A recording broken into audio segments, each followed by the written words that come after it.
CJ Peterson, and welcome to The Journey is Real, where we talk to real people with real passions who share a real portion of their heart. Today, my guest is Nate Peo, and we're going to be talking about how he helps others go all in. Welcome, Nate. Yeah, thanks for having me on. Great to be here, CJ. Thank you. Your passion is helping others go all in. Could you please explain what that means exactly? Okay, so to me, I'm gonna back up a little bit. Like, I've been one of those people that's been a student of the self-development, the personal growth, the continuous improvement journey for probably as far back as my career I can remember. And every time I was like going through goals and achievements for myself, I would accomplish them, but then I was always like, what's next? And I was just kind of had this feeling of like, is that all there is this continuous cycle of always looking for the next thing, the next thing? There's not some fulfillment. Well, as my career developed, so did my network of people I worked with. And, from starting off as an introvert who hated networking, hated going to networking events, and hated meeting new people. Not that I didn't like meeting new people, it was really awkward and very strange, and I felt really uncomfortable doing it. I'm the But exact same way. I get it. yeah, but my career not demanded, but it encouraged it in the sense of like, hey, if you're going to get stuff done, you can't do it by yourself. You got to develop a team of people, resources you can call on to help get stuff done. So you're going to need to, get to know people. So as my career developed and I was progressing through my goals, I started kind of noticing that there's like certain people I really enjoyed connecting with, talking to, and having part of my circle of influence, and they tended to be what I call super connectors. I mean, they're really connected to a lot of people, and they're always looking to make introductions. They're always looking to support others. And I kind of started thinking like, hey, how could I help and do that too? And so I started introducing people I really liked with other people in my network I really liked. So I started helping people. And as I was helping people, I started noticing that like, oh, there's a lot of fulfillment in that. It feels good when I help other people and get them introduced to somebody that they could do business with, or they have a problem, introduce them to somebody that could solve it. So I was kind of like, hey, this is a lot of fun. How could I do more of that? So I started kind of, I guess, doing it without intention, just kind of going through like, casually doing it here and there.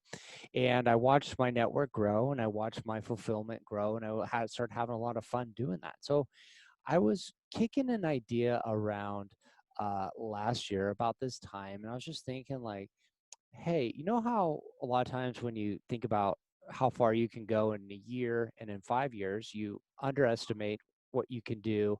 Say, overestimate what you can do in a year, but you underestimate what you can do in five. And that's happened to a lot of people a lot of times. To me specifically, like I'd say, oh, I want to do all these things in a year. I want to have these goals. And you don't meet them. You stop paying attention, you get frustrated, and you kind of abandon them. But then when you look back at how far you came, uh, you're always exceeded where you thought possible. And I'd never looked back and thought about it. I always looked forward, like, oh yeah, I'm sure, 5 years from now I'll exceed my expectations. That's just what the saying says. But I've never looked back and gone, hey, wow, you really did. So I said, what would it look like if you did an experiment of just kind of got out of your own way and connected with as many people as you possibly could over like 3 to 5 years, and just raise your expectations and like, what would happen? What would that look like? Where would you go? Who are the people you meet? What would opportunities would you be exposed to? And what ideas? Like, wouldn't that be kind of interesting? So that's when I started thinking like, hey, I need to do this. And part of doing that is every time I've wanted to do something big or find my calling in the past, I'd get in my own way at some point. Somewhere or another, you'd say, hey, this is too hard. I don't want to continue.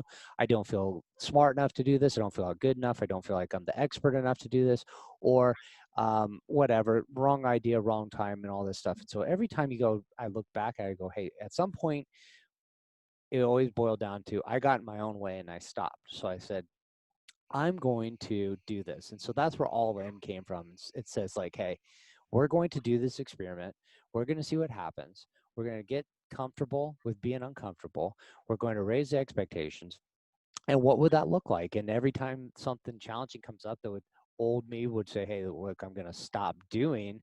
New me says, hey, we're going to do it anyways, even if we don't like the way it feels. And what we'll find, or I'll find, is a lot of self-discovery of what I like, what I'm capable of. And also what I don't like. So to me, that's what all in went. And I said, hey, I should document this because, um, and I didn't know this at first, but like when I started sharing some of the personal stuff of my journey, other people found it relatable. And I said, hey, part of getting started and doing something that's uncomfortable with yourself, or you're looking to do a better version of yourself, is we always look at people who have done it and we go, yeah, of course they did it. They made it. It's of course it's them. But you never see where they started from, and you Mhm. don't always realize people have a day one and they suck and they deal with the same doubts and insecurities that all of us deal with. So I said, hey, part of this will be documenting it and showing people like, look, hey, if you want to do something bigger, different with your life, all you have to do is start. And if you start, you're going to go into a path that's going to get you closer to it. And the more you go down the path, the closer you're going to get to it. And it's going to change the way you view your life. So that to me is what all in meant to me, and how I, show others what that means. Right. I mean, there's a few things I was thinking of while you were talking. One of them is, I think it was Ben Franklin that said that failure is just learning a new way to start over a little bit more intelligently, or something along those lines. So, and the other is that when you're driving down the road, you don't continuously look in the rearview mirror. You just kind of look in the rearview mirror once in a while, and that's kind of how you have to live your life. Most of it's looking forward, but once in a while you got to look back and make sure where you've been and what Hmm. got you here. I'm one of those people that, okay, there are usually two types of people. One of them is they research the crap out of it and don't do anything about it. The other is usually you just jump in and see what happens. I'm one of those jump in and see what happens type people. Hmm. We have an apiary, which is with bees and honey and all of that stuff. I do work with essential oils and herbs and stuff like that. So it's kind of like the next natural progression. And so we have 5 acres, and we're taking this 5 acres and we're building it to a fully functional, self-sustaining farm. Hmm. And in my blog, which is the Journey to Fruitfulness, we share our successes, we share our epic failures, and we've had some doozies. We share our good points, we share our bad points, but it's kind of neat to look back once in a while at those blogs and say, okay, this is where we started, and this is where we are even just a year from now, from there. We started off with 3 trees, we now have 8 trees in our orchard. We started off with 8 hives, we now have 11 hives, and we even lost 10 of them come in the spring because somebody poisoned them. We've gone through different um, methods of growing stuff or mowing lawns or taking care of the land, and we've got solar, we've got, you know, and so people learn from that, and people don't always see that beginning step. Another thing is I'm an author. I have 12, almost 13 books out. It's in the editing stage. Actually, I do have 13. I have a children's book series out as well. But it's always like people are like, well, you're a published author, award-winning author. They forget that I had to start with that very first book. And that book is the one that's currently with the editor because I had to rewrite it. Because I read it and I'm reading through it going, oh my gosh, this is crap. I can't believe I even published this stuff. But you have to start somewhere. I went in with a standalone book, and I learned the good, the bad, and the ugly about publishing and what the author world looked like. Authors are the most welcoming and most caring and most people that kind of like to take you under the wing and show you, what direction to head in. And I had to start somewhere, and I started with that book. And now I'm Yeah. publishing that book, because that story still counts, but I need to restart it because I've learned so much on the way through. So I get what you're saying about people who, kind of research it and try to figure out what to do, but they never jump in. Hmm. Or they jump in and like, okay, I could have had some reviews that absolutely were gutting, and they were, but I didn't comment. I didn't concentrate on those. I concentrated on the ones that were the encouraging ones, the ones that showed me, hey, what I'm putting out there touched their heart. That's who this book is for. Right. So when people look at those, new people starting in to the author world and stuff, they're like, well, what do you do with those reviews that are gut wrenching. Well, you know what? You set them aside because the book wasn't for him. You know what I mean? And so I kind of get that idea of going all in. So how do you apply this to other people that, your clients or those that you are talking to on your podcast? How do you apply that to your world? Well, I think, you talk about a few things in there about seeing where you start, where you go. Okay. So whenever you want to start, you forget a lot of the things along the way, and you a year later in your journey, you think about a few struggles, but you forget your wins, you forget your successes, and you look back and you go, damn, I've came a lot farther than I thought I was possible. So it's like this analogy of like a lot of times when people go on a weight loss journey or a physical transformation, they say, take some photos of your starting point and take them daily, some progressions. But what happens? Why don't we do it?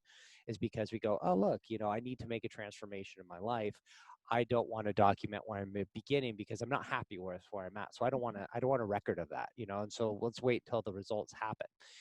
And what a lot of times happens is, at least for me, is you put in a lot of effort up front. You're doing the work, you're following the diet, and you're doing this stuff, but the progression isn't happening noticeably to you on a day-to-day basis, Or right? fast Like enough? I can't see what I look compared to Mhm. yesterday, I look the same. But then if you do it for a month or 3 months or 9 months, you go back, hey, here's day one, here's day 90. Mhm. You see, holy crap, I have came a long ways. It's not just some Or physical somebody you haven't seen for a while suddenly sees you and go, oh my gosh, you've lost a ton of weight. And it's yeah. really, because I can't see that. It doesn't feel that way to me. And it feels like to me like your success or whatever it is you're trying to accomplish, goals, personal development, weight loss, whatever. You start down this path and it's incremental changes that you don't notice, but then all of a sudden it also feels like there's a jump that just happens overnight. It's like all of a Mhm. sudden something that felt difficult feels easy. If something that was like always stressful is also now just like, hey, it's part of the process. Like when I started podcasting, every episode, like leading up to it, was a lot of stress. Is my microphone's going to work? Is my guest going to show up on time? Am I going to be able to handle a I get it. conversation for 30 minutes? And then you do enough of them, and it's like second nature. It's like, you could be having like the house burning down And you're in in a the podcast background, interview and you're and good. you're just like, you know what, we could shut this little bit of noise out for 20-30 minutes, and we can go through with it because it's not frustrating anymore. We become better, we become more adept in it.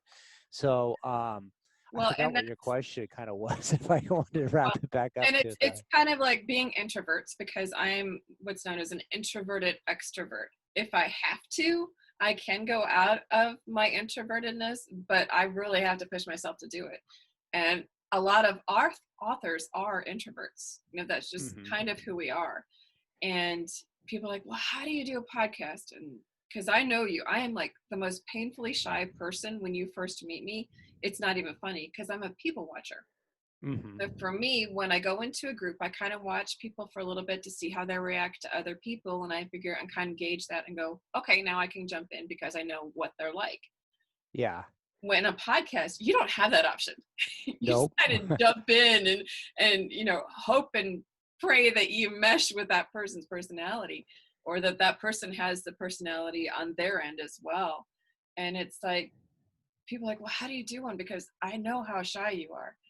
And it's like, well, I just did it. And you're right, it gets easier and easier. Those first few, you're like, okay, are they going to show up on time? Is it going to record right? Is there going to be internet issues? Is there going to be mic issues? What do I look like? Do I look okay? Do I sound okay? And you just kind of got to get over it Hmm. and And just I, jump and I go. want to I want to add to that a little bit, and it goes back to what I wanted to comment on your part about getting bad reviews and bad feedback. So no matter what it is you're doing, there's going to be people who don't resonate with what you're about, and they're going to criticize you. A lot of times that criticism is not in front of you. It's behind your back. It's like somebody saying, what do they know? They're a bunch of doing a bunch of stupid stuff, and we never hear it. But when we put ourselves out there, writing a book, doing a podcast, putting social media posts together, trying to change who we are, the more we do it, the more likely somebody's going to be vocally opposed to it. Mhm. And sure, you're going to get some bad feedback. And the thing I would say to that is two things. One, you can learn from it because there's probably a little bit of truth into what their message is. Like if they say, "Hey, you're rambling on and you talk like you're a spaz and you just like and your voice is high pitched and shrilly," you go, Mhm. you know what? Maybe I am a little bit rambling on. How could I improve that? How could I be a little bit more focused and be on point? There's a piece there to work. Now, there's also some stuff in there that's criticism Mhm. of you, not like you personally, but you as an individual, like that's challenging. But then if you kind of look at it and go like, hey, what am I in control of? Like I was born with this voice. This is what I sound like. Everybody else has to hear how I sound every single day. So, they just deal with it. Like I still have friends. I still have people that I like talking to me, even though I don't like the way I sound. Other people deal with it. So why can't I just deal with it too? Or I look this way or I feel this way.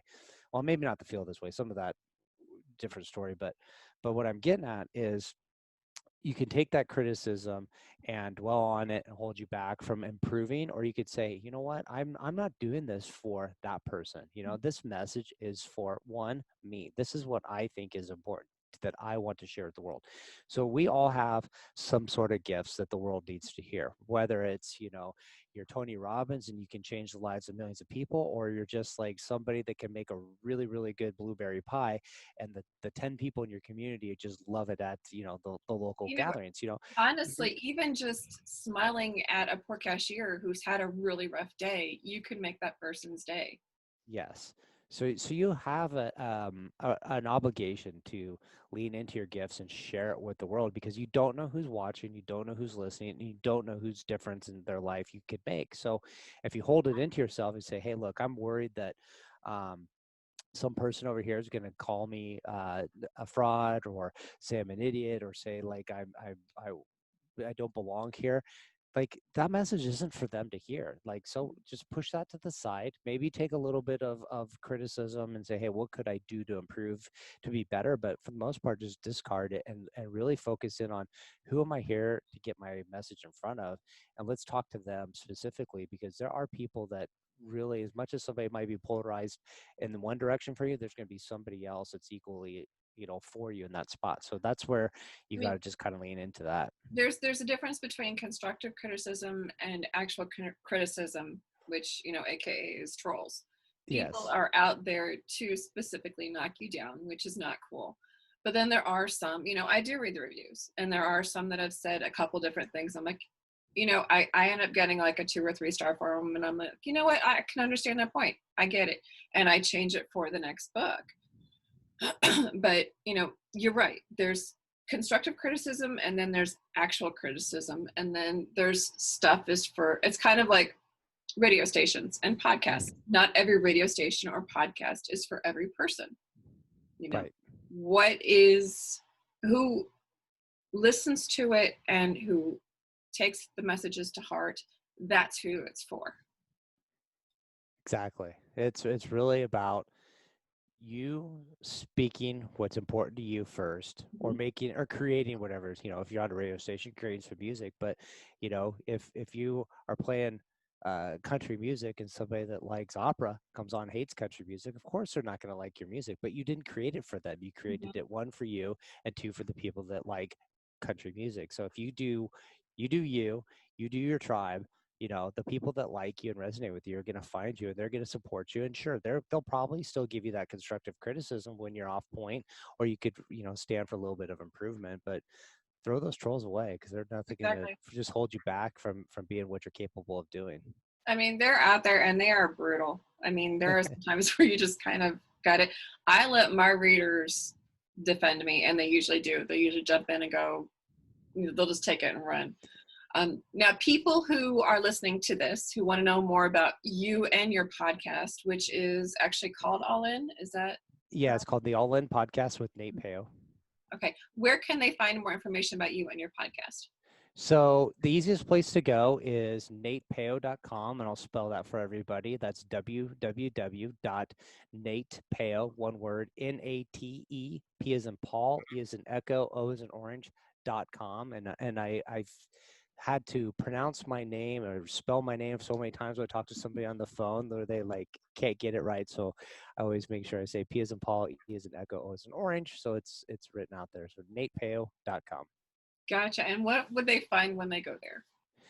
So that's the one-stop shop to get connected with me. So that's where you're going to find what I'm up to. You can get connected to the podcast. You can find me on social media and also some of the programs I'm putting out, which is some training for business development salespeople who are looking to get hone their craft and be a little bit better at getting in front of buyers and selling their message. See, that's an angle I hadn't looked at is, people who are salespeople. Yeah. That'd be really good for them as well. Okay. Helping people, step out of the comfort zone is not an easy task at all. And so I want to thank you for helping people achieve those goals and for, helping them to step out of that comfort zone. Again, for those who are interested, you can find him at www.natepeo.com,